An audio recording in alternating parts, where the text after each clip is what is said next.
guys, welcome back again to my YouTube channel. Sebelum kalian menonton video ini, buat kalian yang belum subscribe, jangan lupa di subscribe ya. Tekan dulu tombol subscribe-nya dan nyalakan tombol loncengnya. Terima kasih. Halo teman-teman, perkenalkan saya Efraim Syanturi, tapi saya biasa dipanggil Eva. Saya Lause. Lause itu guru Mandarin. Jadi, selama saya ngajar, saya dipanggilnya Lause Eva atau Eva Lause. Terserah bagaimana yang manggil aja enaknya. Oke, hari ini kita akan belajar tentang bahasa Mandarin. Oke, di sini untuk belajar bahasa Mandarin yang mudah, saya itu biasanya memakai buku yang ini. Ini saya beli waktu saya ke Cina, ke Shanghai tahun 2008. Nah, di sini ini ada buku satu. Ini buku student books-nya ya. Di student books-nya yang chapter 1. Ini lumayan lengkap sih. Untuk pemula ini bagus banget. Waktu itu saya cari di Gramedia ada, tapi saya sekarang nggak tahu masih ada atau enggak. Nanti kalian kalau memang berminat, kalian bisa cari di toko buku Gramedia ya. Kemudian di sini ada buku latihannya juga.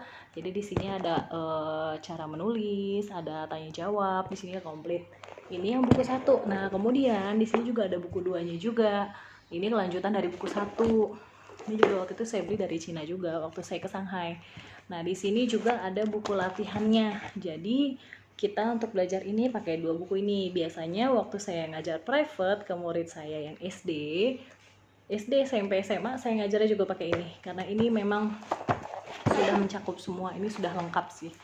Untuk pemula, ini bagus banget bukunya. Oke, sekarang kita belajar dari awalnya.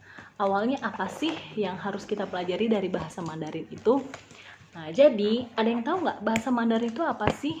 Bahasa Cina? Bukan, sebenarnya bukan bahasa Cina. Orang Indonesia itu biasanya banyak yang bilang, oh Mandarin itu bahasa Cina ya? Tapi sebenarnya Cina itu bukan Cina yang Indonesia ya, tapi Cina yang benar-benar di negeri Cina sana, di negara Chungkwo. Nah, terus kalau China yang di sini itu biasanya kan mereka pakai bahasa adatnya mereka ya, maksudnya kayak bahasa daerahnya mereka, jadi kayak bahasa Ke, Hokkien. Nah, itu justru saya nggak tahu tuh, saya nggak ngerti. Nah, saya belajarnya itu belajarnya bahasa Mandarin yang ada di Chungkwo sana, yang ada di China sana gitu. Nah, terus ini juga kita belajar bisa dari awalnya dulu untuk supaya mempermudah. Jadi kita untuk pemula saya ajarin trik-triknya nih. Apa aja sih yang mesti dipelajari dari seorang pemula untuk bisa belajar bahasa Mandarin? Oke, untuk pertama, bahasa Mandarin itu beda dengan bahasa Indonesia ya teman-teman. Kalau bahasa Mandarin itu mereka tuh pakai nada. Jadi ada 4 nada. Jadi kalau nada-nada ini berbeda diucapkannya, itu nanti artinya berbeda juga. Saya kasih contoh ya. Simpelnya gini. Misalnya kita mau tanya nih, numpang tanya, "Qingwen." Tapi kita salah pengucapannya. "Qingwen" itu artinya minta cium. Nah, gawat kan kalau misalnya kita mau numpang tanya tapi kita malah dicium. Ih, kalau aku sih nggak mau. Oke, jadi supaya kita nggak salah nih, kita mulai aja yuk belajarnya. Oke, bahasa Mandarin itu ada 4 nada. Ada nada 1, 2, 3, dan 4. Dan kalau nada netral itu biasa ya, kayak kita ngucap biasa.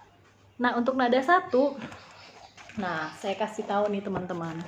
Di sini ada nada 1, ini contohnya nih nada 1, 2, 3, 4. Ya, ini saya contohin yang huruf A. Nada 1 itu tandanya lurus. Jadi di setiap huruf itu, cara bacanya itu ada tandanya di atasnya. 1 lurus, kalau kedua naik, kalau ketiga turun naik, kalau keempat turun, seperti itu. Oke, saya contohin ya. Huruf A, kita ambil contoh huruf A. Nada 1 datar, ibarat nyanyi kita tuh kayak huruf do, re, mi, fa, sol, sol, a. Nah, itu nada 1 a, jadi tinggi ya. Terus nada 2 itu naik, jadi ibaratnya kayak nada do ke nada mi, do re mi, do re mi, a gitu. Itu yang nada kedua. Kemudian nada ketiga 2, 1, 3, re, do, mi. Ibaratnya seperti itu kalau di tangga nada. Oke. Jadi kayak orang gimana ya? Kayak nada manja. Coba. Oke, kemudian nada keempat. Nah, nada keempat itu tandanya turun. Jadi seperti orang marah. A, seperti itu. A. Nah, seperti itu. Oke, kita ulangi lagi ya. Nada satu. A. Nada dua. A. Nada ketiga. A. Nada keempat. A. Oke ya, itu di awalnya untuk nada. Nah, kalau nada bahasa Mandarinnya sheng tiao. Nah, sheng tiao itu artinya nada. Kemudian kalau untuk cara pengucapannya itu namanya pinyin. Pinyin itu untuk pengucapannya, untuk lafalnya. Kemudian kalau untuk penulisannya itu namanya hanzi. Hanzi, oke? Oke. Nah, sekarang kita coba untuk cara bacanya. Jadi kalau kalau misalnya di Indonesia itu kan bacanya biasa ya, B ya B, P ya P, huruf D ya D, huruf T ya T. Kalau di Mandarin itu beda. Jadi kalau misalnya kita mau baca, kalau huruf vokal itu sama semua ya, A I U E O itu sama semua. Nah, kemudian untuk bacanya kita contohin. Huruf B itu bacanya P, P. Oke. Huruf D itu bacanya T, T. Oke. Kemudian ada Oke, sekarang gini. Kalau kita baca huruf B itu bacanya P, P. Kalau huruf P bacanya P. Jadi keluar angin dari mulutnya, dari yang kita ucapkan. Contohnya seperti ini. Misalnya kita ngomong nih. Jadi ini nanti kertasnya harus bergerak nih. Itu caranya supaya kita tahu nih, ini benar, sudah benar atau belum. Kalau misalnya tidak bergerak, itu berarti cara pengucapan kita salah ya. Oke, kita ambil contoh ya. P, nah itu kan B, B bacanya P, P. Nah kalau P bacanya keluar angin, P, P. Nah jadi ini kan bergerak nih. Kalau ini sudah bergerak artinya itu sudah benar pengucapan kita ya, P. Tapi kalau misalnya ngomongnya P, P, P, nah ini nggak bergerak, P, itu salah. Bukan P tapi P, P. Jadi ini kertasnya. Jadi teman-teman tuh harus ngambil kertas supaya tahu ini cara pengucapan saya sudah benar atau masih salah. Kalau misalnya sudah benar, itu pakai kertas pasti goyang. Tapi kalau misalnya belum goyang, itu berarti masih salah. Oke? Kemudian kita ke huruf selanjutnya. Ada huruf M, itu bacanya tetap M. Ini ya teman-teman. Saya udah tulis tadi. Oke, kita lihat di sini tadi huruf B bacanya P, P. Huruf P bacanya pakai angin P. Kemudian huruf M tetap bacanya M, tidak berubah. Huruf F juga tidak berubah. Kemudian ada huruf D. D, kalau ada huruf D kita bacanya T. Nah ini teman-teman harus hafal nih huruf-huruf apa yang cara bacanya berubah. Nggak sama seperti bahasa Indonesia. Kemudian ada huruf T. Nah itu tadi pakai angin T. Jadi ngomongnya harus pakai kertas dulu nih kalau mau coba. T, udah benar atau belum nih kita cara pengucapannya. Kemudian ada huruf N. Ini bacanya tetap N, L tetap L. Kemudian ada huruf G, kita bacanya K, ke. Huruf K kita bacanya pakai angin, ke, keluar anginnya. Kemudian ada huruf H, bacanya tetap H. Huruf J bacanya C. Kita ibaratnya hurufnya belakangnya I ya. C, kayak huruf C ngomongnya ya. Oke, kemudian ada huruf Q. Huruf Q itu bacanya C. Ini kita ibaratkan belakangnya hurufnya I. C, jadi huruf C terus ada suara udara. C, seperti itu. Teman-teman bisa sambil dicontoh ya di rumah ya. Kemudian ada huruf X. X itu bacanya S. Kita contoh belakangnya hurufnya I. C.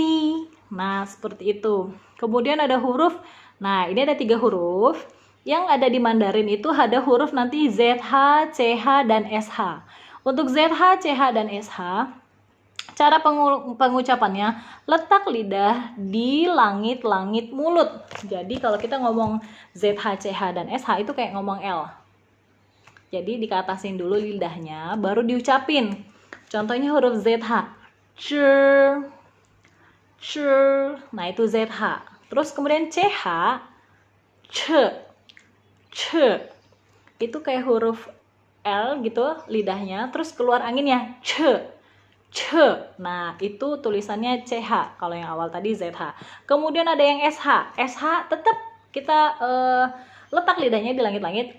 Kemudian kita ngomong kayak gini, shi, shi, gitu. Seperti itu cara pengucapannya.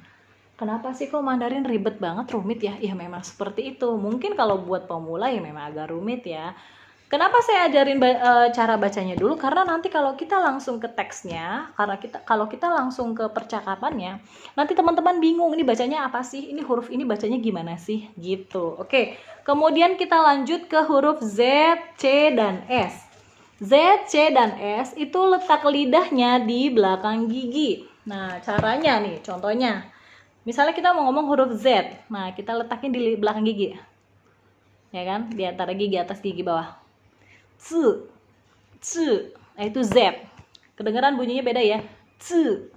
Kemudian kalau huruf C itu keluar angin di belakang gigi. C, C, C, seperti itu. Tapi jangan sampai muncrat ya, kasihan nanti temennya kalau sampai muncrat. Kemudian ada huruf S, tetap lidahnya di belakang gigi. S, S. Jadi tadi bunyinya beda-beda ya. C, C, dan S. Oke, udah denger kan ya, beda-beda ya. Oke, kemudian di sini ada huruf W. W tetap dibacanya kita bacanya U. Y bacanya I. Oke, kemudian di sini ada huruf vokal. Kalau kita kan vokal biasanya A, I, U, E, O. Nah, kalau di Mandarin ada tambah huruf. Nah, di sini ada urutannya teman-teman. Hurufnya itu habis A, O. A, O, E, I, U, I. Kenapa ini bacanya I? Nah, ini hurufnya kayak huruf U, tapi ada titik 2 di atasnya. Jadi, cara pengucapannya itu, mulut teman-teman kayak ngomong U, tapi yang keluar hurufnya I. Jadinya I. Nah, coba teman-teman. I. Nah, itu seperti itu. Kenapa kok ini huruf vokalnya kok beda sih? Nggak kayak Indonesia. Kalau Indonesia kan biasanya A, I, U, E, O ya. Nah, kalau ini urutannya, ini ada urutannya teman-teman untuk huruf vokalnya. Habis huruf A harus O, bukan I ya. A, O, E, I, U, I. Kenapa begini? Karena ini huruf-huruf ini, urutan huruf ini untuk menentukan di mana tanda nadanya kita tulis ketika ada kalimat. Kenapa saya bilang kayak gitu? Ini contohnya, saya contoh nih. Misalnya kita tulis kayak gini. Ini kan ada sheng tiao. Nah, teman-teman bisa ngeliat nggak sheng tiao? Nah, sheng tiao itu kita taruh tanda nada itu hanya di atas huruf vokal, tidak bisa di atas huruf konsonan. Nah, di sini ini adalah urutannya A, O, E, I, U, I. Nah, di sini misal contoh sheng tiao. Sheng tiao itu tadi artinya nada, ya. Kemudian di sini ada huruf S, H, sheng, S, H, E, N, G, sheng. Oke, di atas huruf E, karena hanya ini huruf vokal. Sheng, nada 1. Tiao. Nah, ini huruf vokalnya ada 3 nih. Di mana taruhnya kalau ada 3 huruf kayak gini? Taruh tanda nadanya. Kita lihat di sini ada huruf I, A, dan O. Nah, urutan pertama adalah huruf A. Jadi kita harus taruh nadanya di atas huruf A. Kan tadi kan urutannya A, O, E, I, U, I. Gitu ya. Jadi harus taruhnya di situ. Udah ngerasa kesulitan? Tenang, sabar. Semua bisa, asal mau berusaha, mau belajar terus. Ini baru awalnya aja, belum ke kalimat, belum cara ngomong, dan belum penulisan. Oke teman-teman, tetap semangat kan? Masih semangat? Oke, kalau masih semangat, kita lanjut ke kalimat pertama. Oke, kita contoh. Di sini saya ambil buku aja ya. Oke.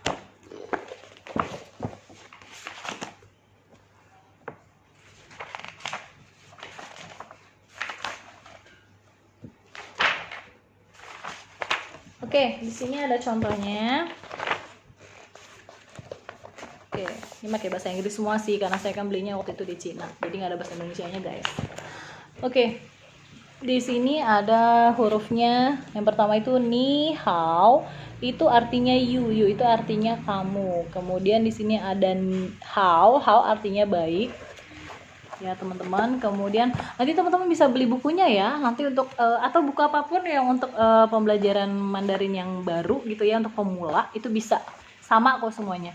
Untuk kalimat awalnya pasti ada ni hao, oke? Kemudian halo, ni hao itu artinya halo.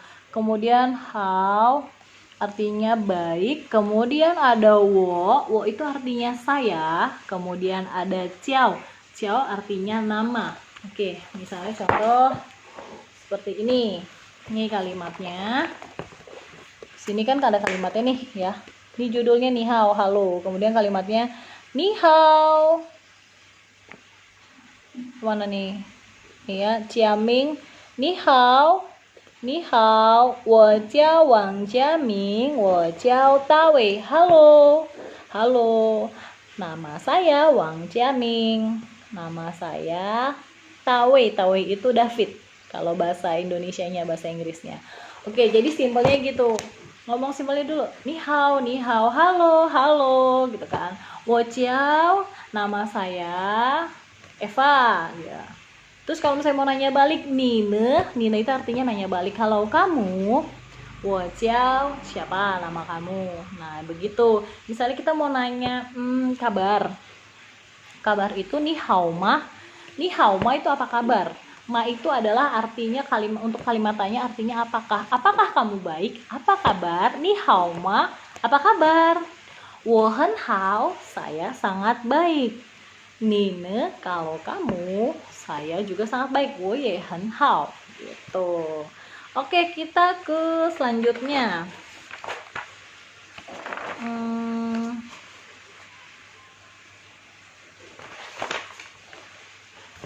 Oke. Nah, ini biasanya kalimat untuk di kelas ya. Di sini kan ada kalimat barunya ya. Ada apa nih namanya? 同学. 同学itu classmates. Classmate itu teman sekelas. Kemudian ada men. Men itu jamak artinya banyak. Jadi orangnya lebih dari satu orang. Jadi kalau misalnya ini tadi 同学 itu satu orang, 同学teman sekelas. Kalau 同学们, teman satu kelas berarti rame-rame. Lebih dari satu orang. Oke. Kemudian ini ada 老师, 老师 guru. Kalau misalnya gurunya lebih dari satu, namanya 老师们. 老师们. Oke. Kemudian ada 再见, see you. Oke, itu artinya sampai jumpa. Oke, kemudian kita contoh. Nah, ini contohnya ya di kelas ya. 同学们好, 老师好. Nah, seperti itu ya. Kemudian, halo murid-murid.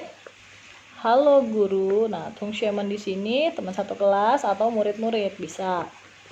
Kemudian si 同学们再见, sampai jumpa murid-murid. 老师再见, sampai jumpa bu guru atau pak guru, seperti itu. Jadi 老师itu nggak hanya ibu guru saja, tapi pak guru juga bisa. Itu namanya 老师juga. Oke.